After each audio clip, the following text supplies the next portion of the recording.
પ્રણામ વિદ્યાર્થી મિત્રો। આજે આપણે ગયા વિડિયોમાં 1.3 જોયું હતું। આજે હવે આપણે 1.4 દાખલા નંબર પહેલો 1.3 ની અંદર આપણે ગુણાકાર જોયા। ત્યારે ગુણાકાર કરીએ અને બાદબાકીની નિશાની આવે એટલે કે ધન જવાબ આવે કે ઋણ જવાબ આવે એ આપણે જોયું। હવે આપણે 1.4 ની અંદર ભાગાકાર શીખવાના છે। જોઈએ 1.4 માં નીચે આપેલ દરેક જવાબ લખો એવી સૂચના આપેલી છે। પહેલો દાખલાનો પહેલો -30 ભાગ્યા 10 30 ભાગ્યા 10 કરી તો 30 ના છેદમાં 10 0 ગયા -3 ભાગાકારમાં પણ એમ જ એક વખત નિશાની હોય રકમને તો જવાબ કેવો આવશે ઋણ। બે વખત નિશાની હશે તો જવાબ કેવો આવશે ધન। અને ત્રણ વખત તો કે ભાગાકારની રકમમાં ત્રણ રકમ એકી સાથે આવશે જ નહીં, પણ જો આવે તો વળી જવાબ કેવો થઈ જાય ઋણ। દાખલા નંબર બીજો 50 ભાગ્યા -5 તો 50 ના છેદમાં -5 5 ના 50 -10 હવે અંશમાં માઈનસ હોય તોય ભલે છેદમાં માઈનસ હોય તોય ભલે જવાબ જે એક વખત નિશાની માઈનસ રહે અને જવાબ કેવો થઈ જશે પ્લસ ઋણ રહેશે। અને બે વખત નિશાની રહે તો જવાબ કેવો થઈ જાય માઈનસ બે વખત રહે તો જવાબ ધન થઈ જાય। -36 ભાગ્યા -9 -36 એના છેદમાં 9 પણ 9 કેવા છે માઈનસ છે, 36 એ કેવા છે માઈનસ છે તો 9 ચોકું 36 -4 આવે કે +4 તો કે અંશમાં માઈનસ છે છેદમાં માઈનસ છે એટલા માટે આપણે શું કરી શકીએ કે બે વખત માઈનસ છે તો માઈનસ માઈનસ પણ ઉડાડી શકીએ અથવા બે વખત નિશાની માઈનસ છે તો જવાબ કેવો થઈ જાય ધન થઈ જાય। ત્રીજો દાખલો થોડી ચોથો -49 ભાગ્યા 49 -49 ના ભાગાકારના છેદમાં 49 ગયા માઈનસ વધ્યા કાઈ ના વધે એટલે ભાગાકારમાં શું વધે 1। એના પછી પાંચમો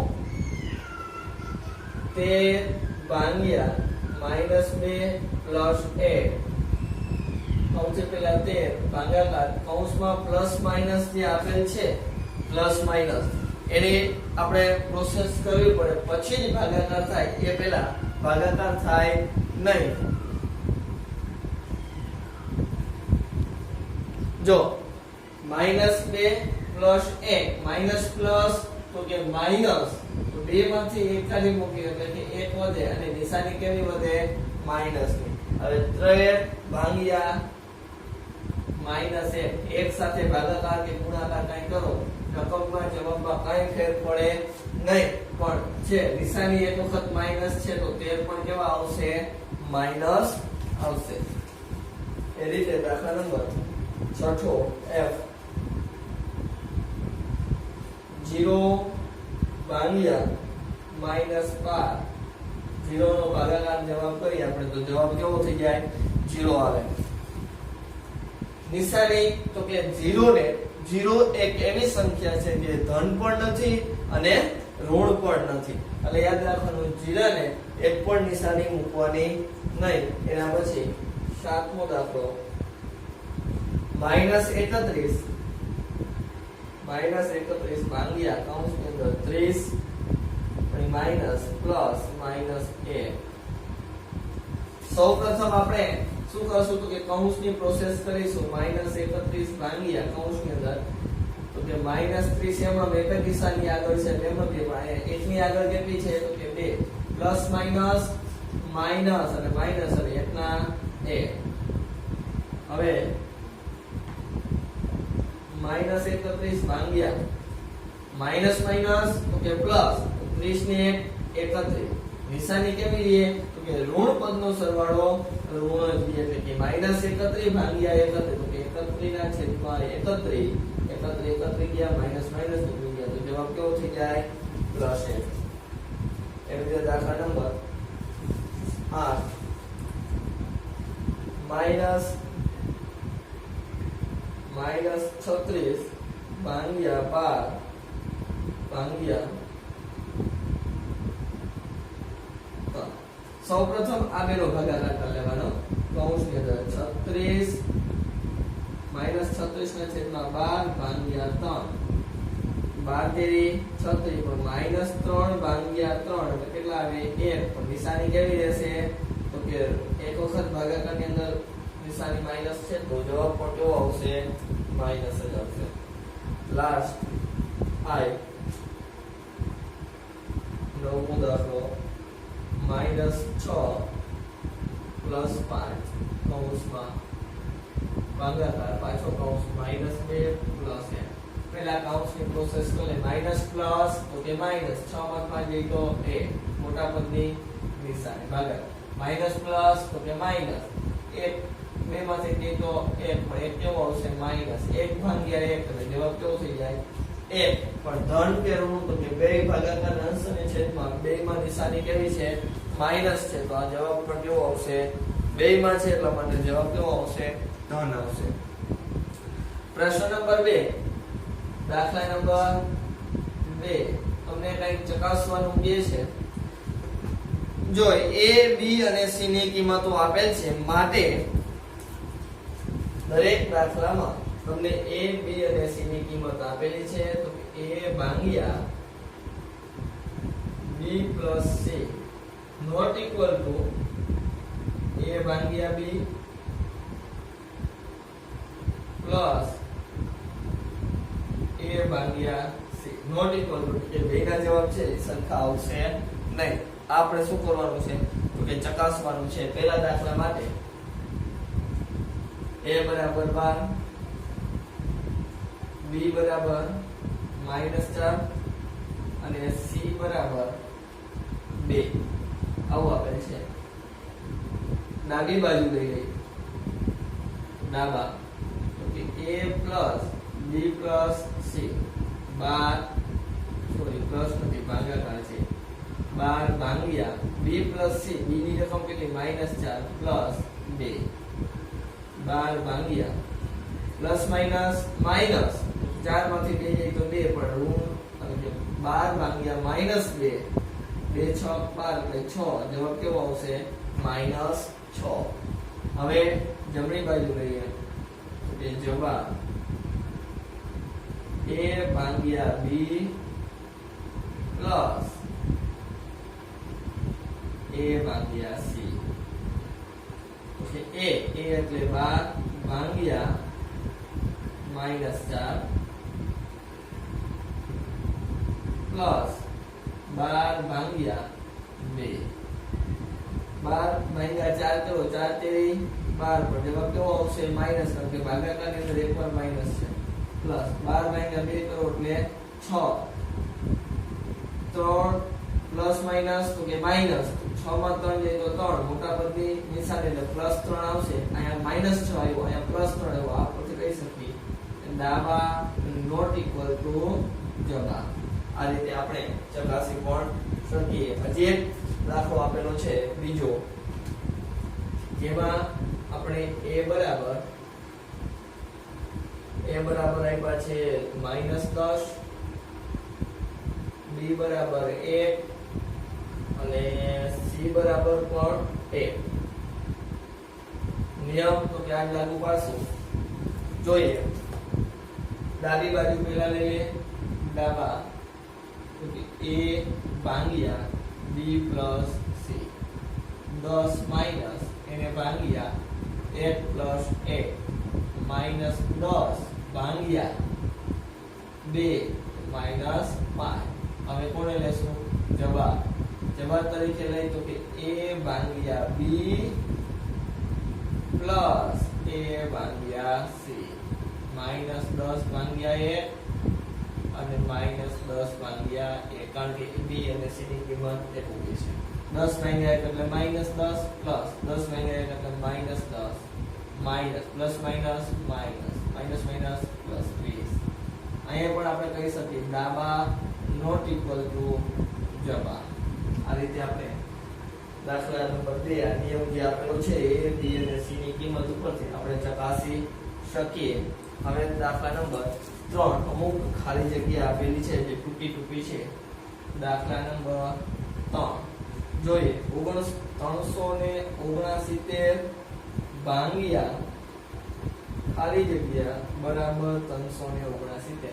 હું એવી કઈ રકમ મૂકું કે જેનો ભાગાકાર આપણે કરીએ તો જવાબ રકમમાં કોઈ ફેરફાર ના થાય. તો કે ગુણાકાર અને ભાગાકાર માટે તટસ્થ ઘટક તટસ્થ સંખ્યા કે જે એક સાથે તમે ગુણાકાર કરો તો પણ કઈ ના ફેર પડે, ભાગાકાર કરો તો પણ કઈ ફેર પડે નહીં. એટલા માટે એક આવશે b -75 ભાંગ્યા ખાલી જગ્યા બરાબર માઈનસ એક.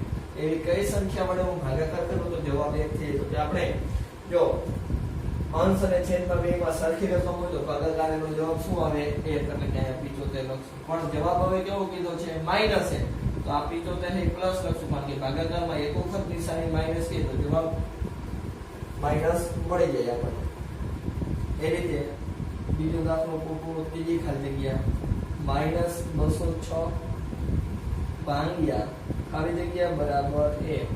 જોઈએ અહીંયા કઈનો જવાબ એ નહીં હોતો કે 206 તો અહીંયા 206 મૂકી દો. હવે જવાબ આપણે કેવો દેશે પ્લસ જોઈએ. તો બે અંશ અને છેદમાં બંને જગ્યાએ કેવી નિશાની રહેશે પ્લસ. જવાબ જોતો હોય તો માઈનસ ની. બે અંશ અને છેદમાં સરખી નિશાની હોય તો જ જવાબ કેવો આવે ધન જવાબ મળે. એ રીતે આપણે આગળ ચોથો દાખલો 87 ભાંગ્યા ખાલી જગ્યા બરાબર 87. તો કઈ રકમ વડે હું ભાગાકાર કરીશ 1 વડે. અને જવાબ રકમ જે છે તે મળી જાય. પણ આપણે રકમ માઈનસ છે જવાબ કેવો જોઈએ છે તો કે પ્લસ. તો કે 1 ને પણ કેવો નિશાની આપી દેશું માઈનસ એ. એ રીતે આપણે પાંચમો દાખલો ખાલી જગ્યા ભાંગ્યા 1 બરાબર -87. તો અહીંયા મારે કેટલા વડે ભાગાકાર કરવો પડે -87 વડે. જેથી કરીને આપણો જવાબ કેવો આવે -87. છેલ્લું f ખાલી જગ્યા ભાંગ્યા 48 બરાબર જવાબ મળે છે -1. કોણ કહેશે મને તો કે -48 ની કઈ રકમ વડે હું ભાગાકાર કરું તો કે 48 ભાંગ્યા 48 કરું એટલે જવાબ 1 આવી જાય. હવે નિશાની કાંસમાં માઈનસ આપું કે છેદમાં માઈનસ આપું. છેદ તો આપણે રકમમાં આપેલો છે તો આપણે જવાબને -48 મૂકી દેશું. સાતમો 20 ભાંગ્યા ખાલી જગ્યા બરાબર -2. તો શું કેટલા મૂકું તો -2 આવે તો કે 10 મૂકી દો. એટલે 20 ભાંગ્યા 10 કરો તો 2. હવે નિશાની કેવી રહી તો કે જવાબ કેવો છે ઋણ જોઈએ. તો આપણે નિશાની રકમને કેવી આપી દેશું ઋણ. આઠમો દાખલો ખાલી જગ્યા ભાંગ્યા 4 બરાબર -3. 4 તેરી 12. એટલા માટે આપણે 4 તેરી 12 કરી દે 12 મૂકી દીધા. જવાબ કેવો જોઈશે તો કે -3 તો 12 કેવા આવશે માઈનસ. જેથી કરીને જવાબ કેવો થઈ જાય ઋણ. કારણ કે -12 ભાગ્યા 4 કરો તો જવાબ મળશે -3. આ રીતે આપણે 1.4 ના કેટલા દાખલા પૂરા કર્યા 3. ચાલો બાળકો આપણે 3 દાખલા જોયા બાદ ચોથો દાખલો એવી રકમ આપણે ગોતવાની કીધી ચોથામાં એવા બે પૂર્ણાંક ગોતો કે જેનો ભાગાકાર કરો તો -3 જવાબ આવે. આપણે એક રકમ આમાં આપેલી છે 6 અને -2. તે કૌંસમાં આપી દીધું કે 6 અને 2 નો ભાગાકાર કરીએ એટલે -3 જવાબ આપણને આવે. તો એવી 5 રકમ આપણે ગોતવાની. કેટલી રકમ કે 5. સાવ સહેલું. ધનના ઘડિયામાં આવતી મોટી રકમ જોઈ લેવા. જો એક રકમ 3 અને 1 -1 સાથે ભાગાકાર કરો આવી જાય. પછી 3 નો ગેપ રાખવો એટલે 2 રાખી દો. 2 તેરી 6 અને 2 એટલે -3 આવી જાય. પછી 9 ભાંગ્યા 3 તો -3 આવી જાય. કારણ કે -2 પૂર્ણાંકમાં કોઈ પણ એક અંકને માઈનસ રાખે એટલે જવાબ માઈનસ મળે. દાખલા તરીકે આપણે મોટી રકમ ગોતી તો કે 27 અને 9 એટલે 27 ભાંગ્યા 9 કરો તો 3 જવાબ આવે. પણ 9 માઈનસ છે જવાબ કેવો રહેશે માઈનસ. હજી આથી મોટી તો 45 ભાંગ્યા 15 જવાબ -3 આપણને મળી જાય. મેં આ 5 રકમ લખી. તમે કોઈ પણ રકમ લખી શકો પણ યાદ રાખવાનું બે રકમનો ભાગાકારનો જવાબ શું આવવો જોઈએ -3 3 આવવું જોઈએ। દાખલા નંબર 5મો, બપોરે 12 વાગ્યાનું તાપમાન 0 થી ઉપર 10 સેલ્સિયસ હતું। દાખલા નંબર 5, બપોરે બપોરના 12 વાગે 0 થી ઉપર 10 સેલ્સિયસ એટલે કે પ્લસ।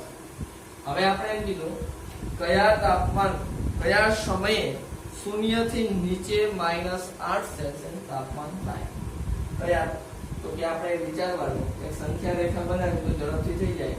આપણે એવું વિચારી કે અહીંયા 12 વાગ્યા આવશે, કેટલા વાગ્યા સમય, કેટલા વાગ્યા છે 12, આપણે સમયને ઉપર દર્શાવીશું એટલે ઝડપથી જવાબ આવી જાય।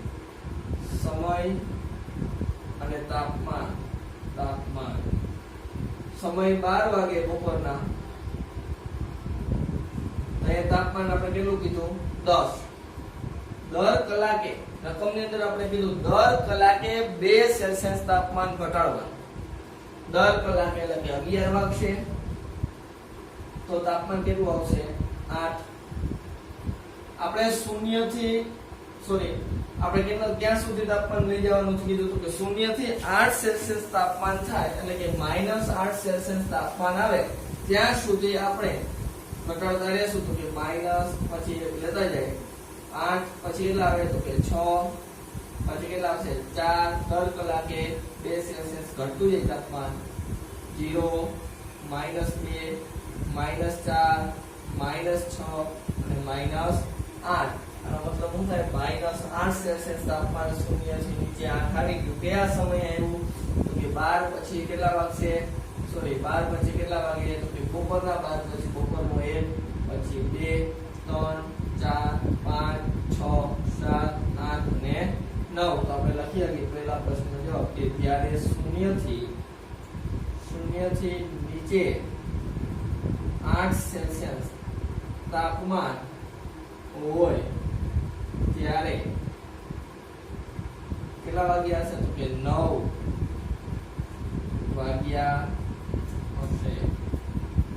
પ્રશ્ન નંબર 2, પ્રશ્ન એમાં આપણે બીજો પ્રશ્ન એમ પૂછ્યો મધરાત્રિનું તાપમાન શું હશે? મધરાત્રિ એટલે 12 વાગવાનો, 12 વાગે મધરાત્રિ થાય તો આપણે આ સમયને આગળ વધારતા જઈએ તો આપણે ખબર પડી જાય।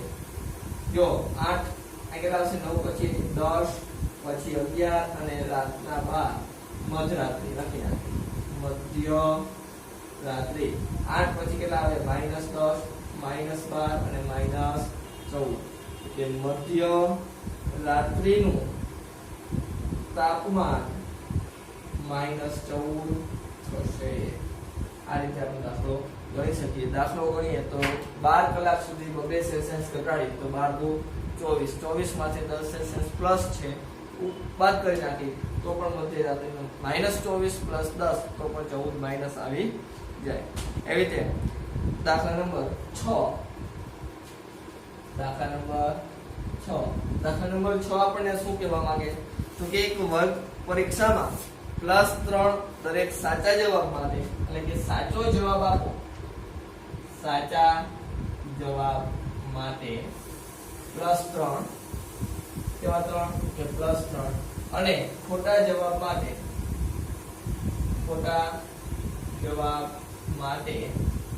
-2 આપવામાં આવે છે અને કોઈ પણ સવાલનો જવાબ માટે પ્રયત્ન ન કરવામાં આવે તો તેનો એક પણ ગુણ આપવામાં આવતો નથી। એટલે કે જવાબ તમે છોડી દીધો, જે પ્રશ્નનો જવાબ તમે લખતા નથી એનો એક પણ ગુણ આપવામાં આવતો નથી, એનો મતલબ તો કે કાંઈ આવશે નહીં એટલે આપણે એને લખવાની જરૂર નથી। તો 2 પ્રશ્ન આપણને પૂછ્યા છે, એ 2 પ્રશ્નના જવાબ પહેલો પ્રશ્ન આપણે લખીએ છીએ રાધિકા એ 20 ગુણ મેળવ્યા। રાધિકાને કેટલા ગુણ મળ્યા તો કે 20 ગુણ મેળવ્યા।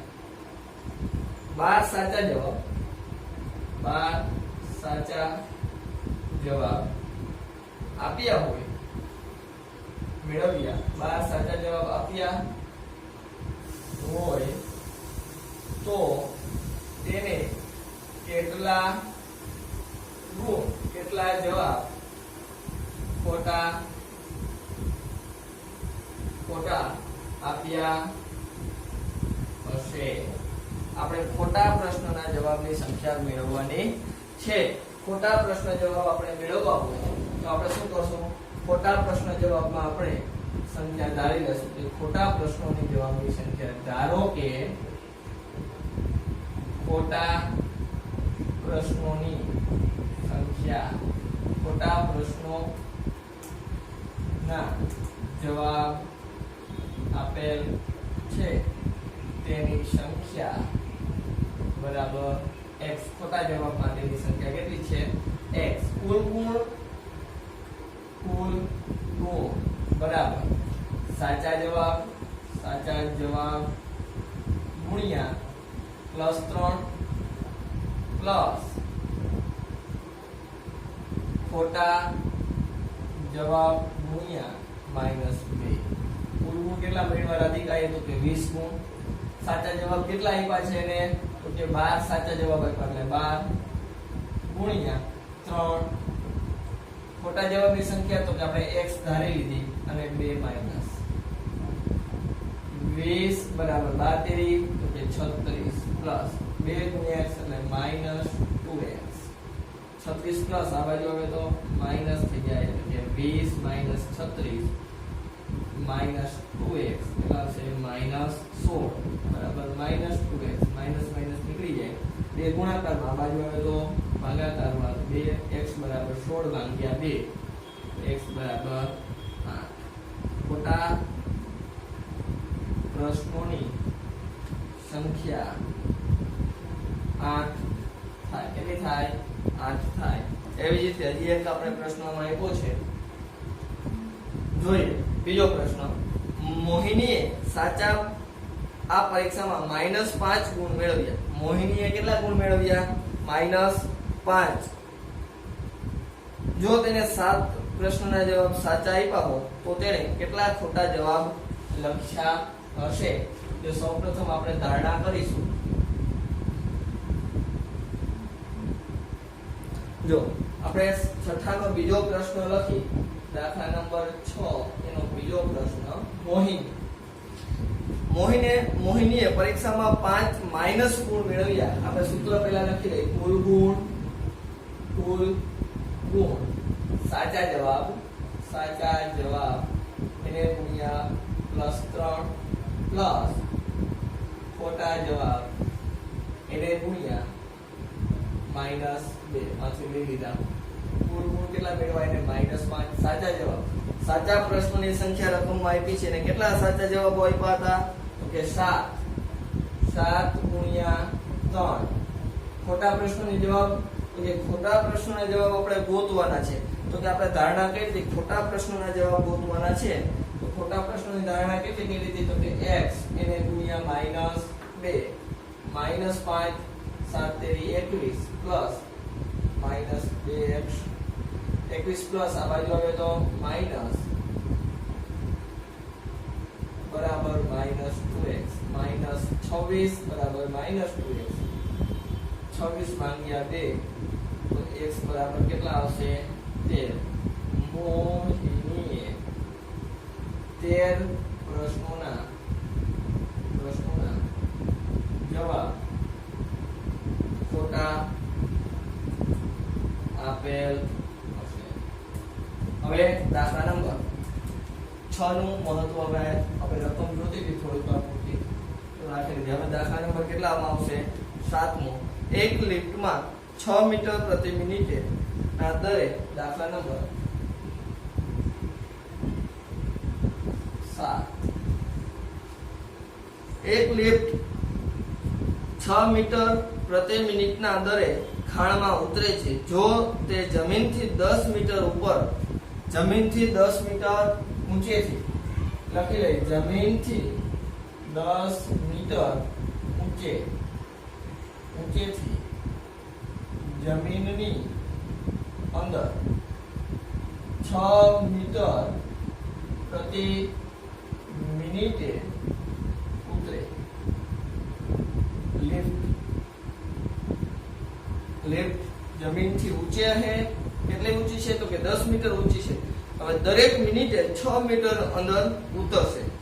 તો 350 મીટર સુધી પહોંચવા માટે કેટલો સમય લાગશે? આપણે કેટલું અંતર કાપી નાખવું છે કે 350, તો આપણે કેટલી કલાક લાગશે જોઈએ દાખલાને. જો આપણે એમ કહ્યું ક્યાં સુધી જવું છે તો કે જમીનથી 350 મીટર ઊંડી. વિચાર અહીંયા જમીન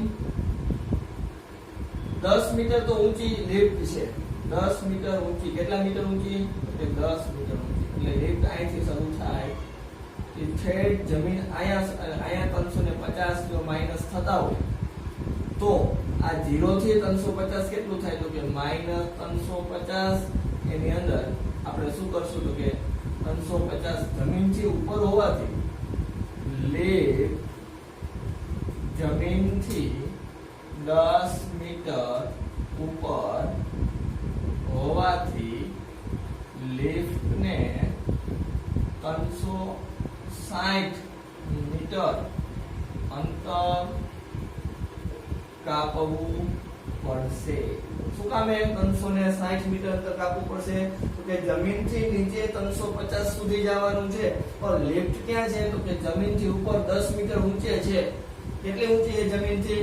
દાખલા તરીકે કીધું 20 મીટર ઊંચી, તો આપણે 350 કેટલા નાખી દે?